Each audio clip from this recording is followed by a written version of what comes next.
time I really had nothing to do with that group of throwers that came in. For the most part, it's always been me getting those kids, here to Malone. And that recruiting class, like my class, is a pretty good class, I think, right? Yeah, very good. Very good. I mean, the best event area in our conference is the throws.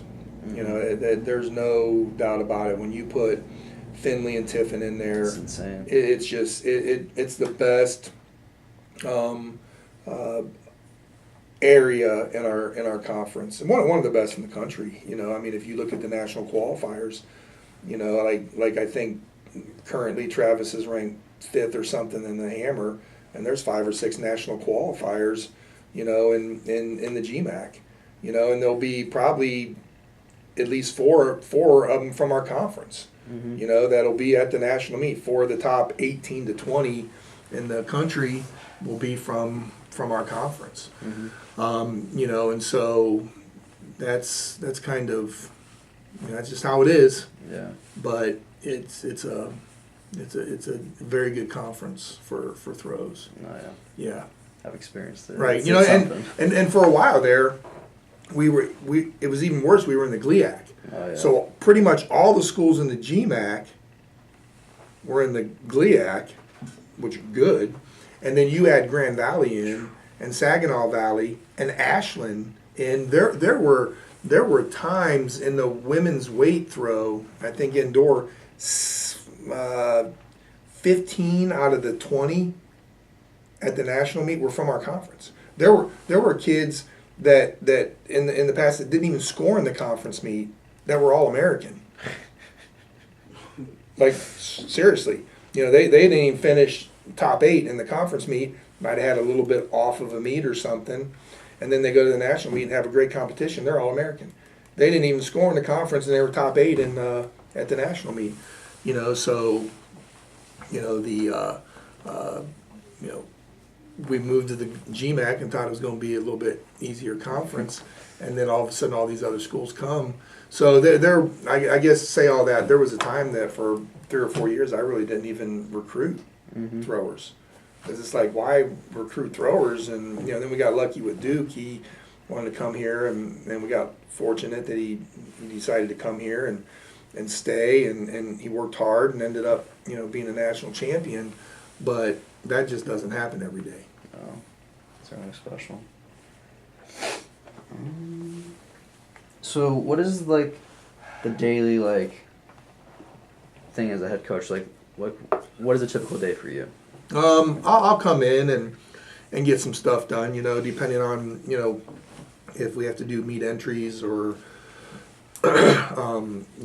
getting ready for a meet, ordering things, stuff like that. In the fall, it's a little bit different, a little bit more laid back, a little bit easier, but I don't really have a set pattern of I come in and I look at my emails and respond and do this and that, we'll just depending on what we need to do at that time. Sometimes there's tons and tons of stuff to do. Sometimes there's not a whole lot to do. Well, there's always something to do, but, nothing pressing, So I think that in the next past couple years, I've tried to get away a little bit. Some of those days that we don't have tons of stuff to do, I'm going to get away. I'd like to go watch my kids compete or do something like that, or come in a little bit later. So I'm going to start kind of doing a little bit better job of that as well. Like if we have a day, Wednesdays, that we really don't do a whole lot, I might stay away a little bit, because the track season's a long season, man. You're going from, when you return second semester, all the way. We have our conference meet right after final exams, and if we have people that are national qualifiers, they're going to the end of May.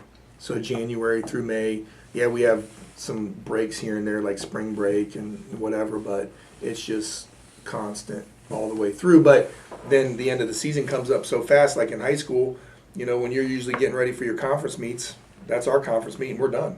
And our kids, in a couple weeks are going to be taking final exams and they'll be home in a couple weeks. And so it just, it happens fast. Yourself, next year at this time, you're going to be halfway done. Yeah. You know, and that's true.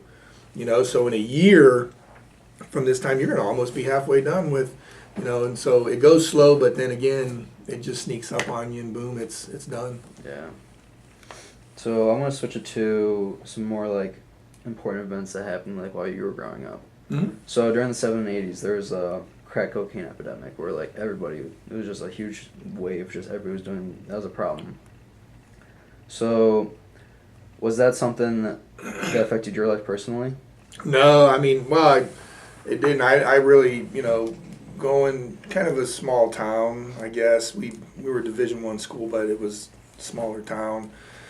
You know, probably my mom, especially my mom, you know, just drilled in my head, you try something one time, you know, it could kill you, you could get hooked, you could get, I mean, you know, and that was drilled in my head, like, from, you know, the time I was younger. So I didn't even want to even I didn't want to see the stuff, you know, and I really didn't have friends that did that or anything. So I didn't have friends. And so I don't even know if you put something up in front of me right now, I don't even know what it would be, to tell you the truth. Completely out of your life. Yeah, it was totally. Okay. So I wasn't around you much. It wasn't really a problem. Nope. Okay. So let's go to 9/11. So do you remember where you were at when the attack occurred? Yep. I was at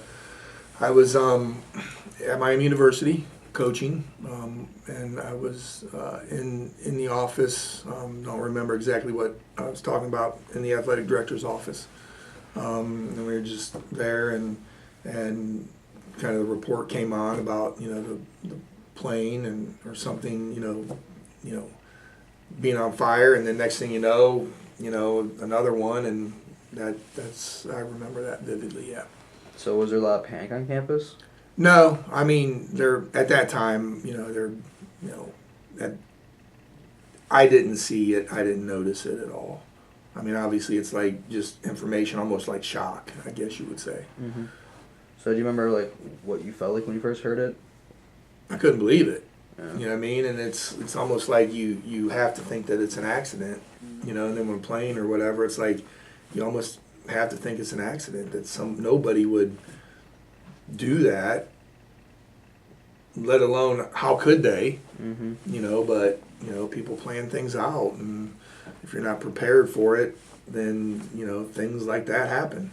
So what was airport security like back then? Because I know it's drastically changed. It was, I mean, it's pretty, you know, I mean, it was pretty low key, you know. You just go through anything, you know. I mean, if something beep, you know, they might get a wand or something, but you know, and it was much faster to get through. Mm-hmm. You know, you didn't have to take your shoes off and belt and hat and all that stuff. You just walked through for the most part. It's really easy. Yeah. Is there anything? So with the 9/11 incident, were there any other religions at the campus, like Islamic or anything that brought up anything? No, I mean it you know, from what I remember, it was, you know, it wasn't like this religion did this or that, you know, and I mean, you have your different groups on campus. It's a big Division I school, but back then it really the only, you know, I mean, there's always been, you know, racial, you know, whites and blacks and, you know, all that stuff, but back then it wasn't, you know, in terms of, you know, Islam or different religions or anything like that. No. So I'm going to one more event, Columbine. So where were you? So what were your first reactions and thoughts when the shooting occurred? I just, you know, again, you know, having kids and just, you know, my reactions were, man, you know, what would I be thinking if my kids were in there? Mm-hmm.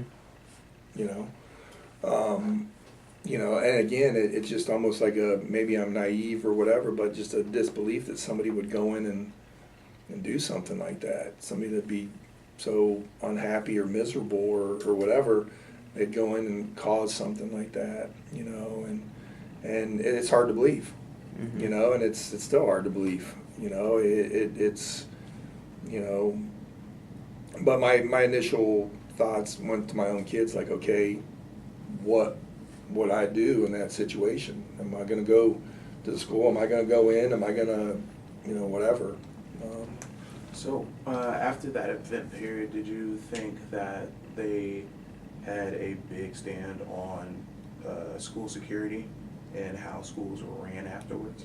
Yeah, I mean, they try to improve it, but, I mean, with an exception of just totally locking the building down, which a lot of them are doing that now, which Yeah. they do it at my children's high school, but even directly after that, I mean, with an exception of locking a building down and having,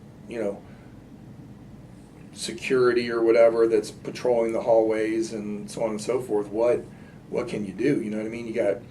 If you go out to a school, even now locking it down, you go out to a school today and you go watch your kids get off the bus. How can you control that? With an exception of stopping everybody at the door and, making them go through and stuff like that. You can't, you have 200 kids getting off the Yeah. bus in a matter of 3 minutes. How are you going to check everybody? So things like that, can, going to slip through the cracks. Do you remember where you were when you first heard about it? No, I don't remember that. Where exactly where I was? No. So, did you talk about this event with your athletes when this occurred? I don't think we did. And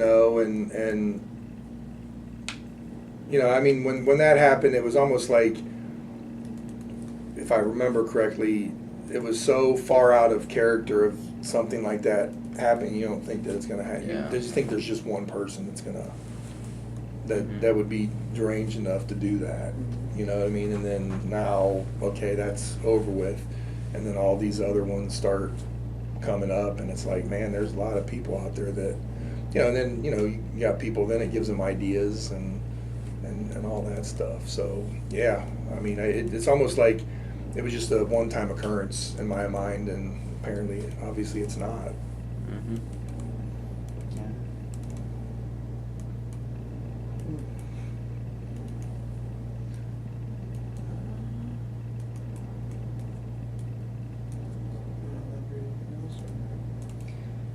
Do you think that situation had an effect, on the way you coach your athletes? No, I don't. That situation doesn't. My philosophy as a coach, and it can kind of feed off of that. My philosophy as a coach is, I want kids that are going to come to practice and work hard. They're going to be coachable. They're going to want to be successful. I try to treat the kids on my team like I would want my kids to be treated. Mm-hmm. I try to make decisions, kids on my team, based off of decisions I'd like to be made for my children. A lot of people might say, well, we're a family, we're this, we're that. There's nothing like your own biological kids. I Yeah. can get really close to my kids that I coach and work with and whatever. There's you don't have a real connection like that. Yeah. But I take it further and say I will try to make decisions based off of how I would want my kids to be treated, my own kids. And I don't waver from that one bit. I'm going Mhm. to stay on that, and with that being said, I hope our kids understand that, just like my own kids that compete, some of them are going to have great meets or great competitions, and sometimes they're going to fail, sometimes they're going to falter, they're not going to have meet expectations, and I don't love my kids anymore when they do well, Mm-hmm. and I don't love them any less if they don't perform up to that expectation. That's the same thing with kids on my team. I know you're trying. I know you're not trying to, foul 3 times or have a bad throw or jump or, false start or whatever it is. And so I try to keep that in perspective in my own coaching. I try to understand that, hey, it's not like they're trying to self-destruct. Mm-hmm. It's my job as a parent, it's my job as a coach to try to figure out, okay, this happened, how do we correct it? So yeah, that's kind of my philosophy in a nutshell. And for me, I always talk to my kids after a competition, if they listen to their coach, and sometimes their coach is not telling them the right thing, but that's all part of the process. Mhm. So I try to, as a parent, I don't, a lot of people say, well, you're a track coach, you probably get in there and, no, I let their coach them, because they need to understand that there's somebody trying to help you get better. So as long as you were coachable, as long as you believed in yourself, as long as you, did everything that you could to be successful, then I can't really say anything about it. And so that's what's ultimately important. It's not the end result. It's the process of getting to that point. And then it's beautiful when you have that perfect process and they have the great results. That's always great for your own kids and kids that you're coaching. Yeah, I was going to ask that question. So, what is your mindset as a head coach when you're going to a meet or a practice? Like, what's your main focus? My main focus is, what can I do, what can we do as a group, whether it's a competition or a practice, to have the best results. Because I believe that there's many different ways to do something. In terms of, use a distance training for an example. Some people major high mileage, some people moderate, some people very scientific, some old school, stuff like that. I think there's many ways to do things to have a great result. I think probably one of the most important things is getting the kids to believe that they're doing the right things. And I put it on the athletes too, like, listen, this might not be exactly what you did in high school. It might not be exactly what you read an article on or what they're doing at Ashland or Hillsdale or whatever. But if you don't believe in what you're doing, you're not going to be successful. And I've had kids, my most successful athletes will go do whatever, in terms of, and believe it. Like in the high jump, if it's like, no, you need to move your step back 2 feet, they don't move it 1, they move it 2, and they just do it. And they believe it. And I believe that if you get someone like that as an athlete that's going to listen, that's going to buy in to what you do, in my opinion, as an athlete, it takes a lot of pressure off you as an athlete, because you're doing what the coach is asking you to do, or you're trying to do it. And so me as a coach, those kids, I even want them to be more successful, because I have that burden of okay, they're listening, they're trusting, now I got to get them to perform well. The kids that don't listen to anything and they do it same thing over and over and over again, it is what it is. They're not listening, they're not doing the things they need to do, so I don't have any control over how well they perform. So, for me, I think it's important that somebody believes in what they're doing. That's the same thing as like a football team. If you get to the fourth quarter and your team consistently blows a lead or gives up whatever in the fourth quarter, and you believe that's what's going to happen, that's usually what's going to happen. And then you have those programs that are highly successful, and you always come back in the fourth quarter, and you believe that's what's going to happen. That's usually what happens. And I think the power of the mind is so much greater than people give credit for. I mean, it is, and I believe, like even like our football team, I know that in the fourth quarter, you could probably almost tell in the locker room, or at halftime in the locker room, and then on the sidelines that, all right, here we go. What's going to happen now? Mm-hmm. And it's like, no, you got to believe that you're going to win. I had conversations with Ashton Doolin about that. It's like, Coach, man, it's almost like you get to the fourth quarter, everyone's like, okay, what's going to happen now? This happened the last 2 weeks. It's going to happen again probably. It's like, no, you got to be vocal. You got to step up and say, no, that cannot happen. You know, you have got to step up and be a vocal leader. You know, I've told them that, you know, more than one time, that you've got to step up. I know you don't like to talk, you know, a whole lot. You don't, you know, do that, but you need to do that. Mm-hmm. Yeah, I remember me coming in as a freshman, the whole mentality from me going from Trotwood Madison. Absolutely. Here, it was absolutely different. Yep. I wasn't used to it. No. And it was surprising seeing from the first half to the second half in the locker room, the mentality of everybody's calm and collected. And then when it came to the second half, people are either more worried or still in the same position they were in the first half. Right. It's like there's no emotion, no change, nor anything. No. It's just quiet. I And don't like it.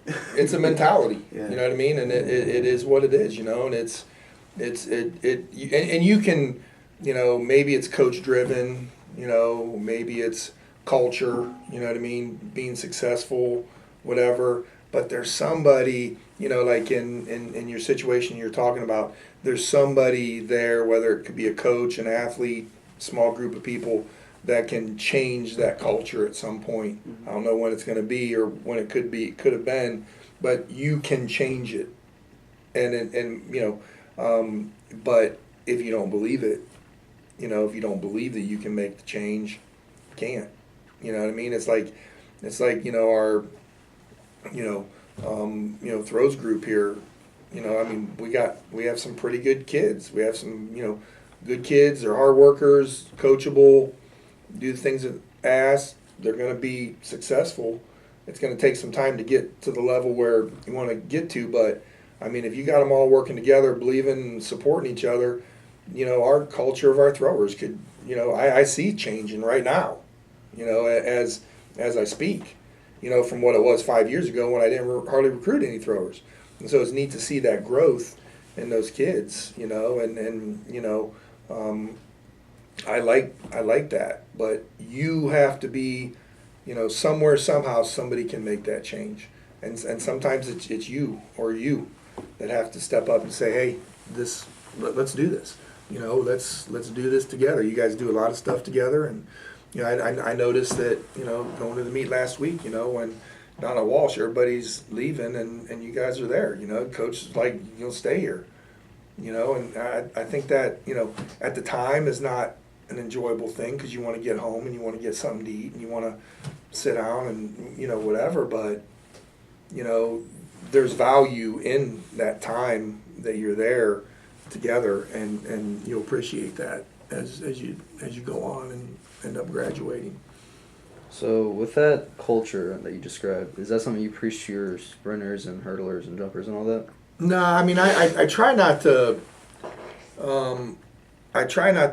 you know, preach to certain things, because I think sometimes, well, and this is my opinion, I think sometimes when we're preaching something to them, I think actions speak a lot louder than words.